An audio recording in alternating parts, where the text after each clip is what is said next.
bitches with attitude, and welcome back to Morphin Reviews Episode 2, Mighty Morphin Power Rangers Season 2. So Mighty Morphin Power Rangers Season 2 picks up right where Season 1 left off, and we get to meet our newest baddie, one of the most evil characters in 20 years of Power Ranger history, and the guy who right when he comes in takes out the witch that has been haunting the Rangers for over 60 episodes. Meet Lord Zedd, one of the most maniacal, mischieving, malicious, and bad intent guys in the whole universe. The Emperor of Evil, the master of everything that is bad in the universe, and one of the most badass looking characters you will ever see in anything ever. So Lord Zedd comes in and he takes out Rita with the help of Goldar, who actually betrays her to Lord Zedd because Goldar thinks Rita is not doing a very good job at taking out the Rangers. They put her to sleep and trapped her in her dumpster once again on the moon. She will eventually come back and we'll talk about it. But now let's see where our favorite heroes are. Jason, Billy, Trini, Zach, Kimberly, and Tommy. They are still helping to save the world, fighting evil every single time Rita tries something, and we will get into the Green Candle story arc pretty early in the season. Tommy will face a sacrifice in this, and that is one of the better things about the season. This season truly shows that you need sacrifice to be a hero and to help save the world. Now, Tommy fortunately ends up not needing to sacrifice his life, but he has to sacrifice his power and give it away. The Green Ranger power is gone, and with it, for a while, so is Tommy. And this season truly shows that a hero might not always be around, and Tommy leaves us, and we feel kind of empty inside of ourselves. But our Rangers keep the fight going for Tommy until one point where Jason, Trini, and Zach have to leave the show. This was some weird politics going on behind the scenes, but I very much admire the writers for respecting these actors and the characters, and most importantly, the viewers, and give them a storyline for them to go out of the show. It shows that they can help the world in some other way besides being Power Ranger. And that is some very adult thinking for a kids show. I really admire that. Before they leave, we actually meet the guys who will replace him. And those are Rocky, Adam, and Aisha.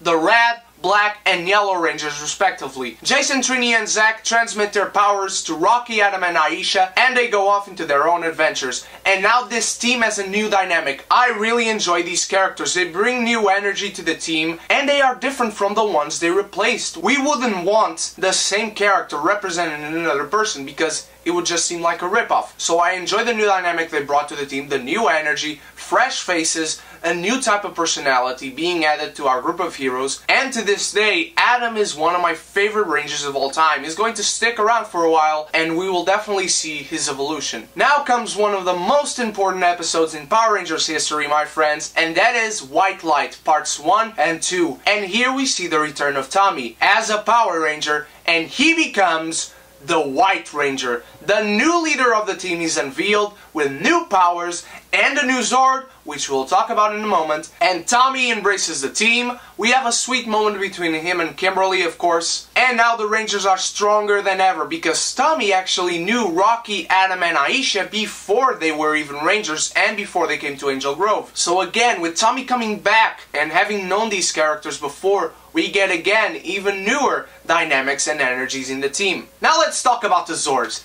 The Zords are freaking badass. First of all, the Rangers get new Zords, and those are the Thunder Zords, which together form a mighty, taller, and badass Megazord, and that is the Thunder Megazord, which was a really cool contrast to see. Dinosaur-themed Rangers not having dinosaur-themed Zords. That worked well for, again, new dynamics to the show. That's why I love this season so much. And this Zord still rides Titanus, the guy who I forgot to mention to you last review, and that is the guy in this t-shirt. He's a massive Brachiosaurus tank, which the Megazord can ride in and shoot all enemies around like it was nothing, and it's badass. It's just badass. Tommy also gets a new Zord, and that is the Tigazord, and it can form a Megazord all on its own, but it can also join some of the other Zords and form the Thunder Tigazord, and it's also badass. Really, my friends, it's one of the most important things in Power Rangers is to look badass. Now, as far as storytelling, this season grew so much.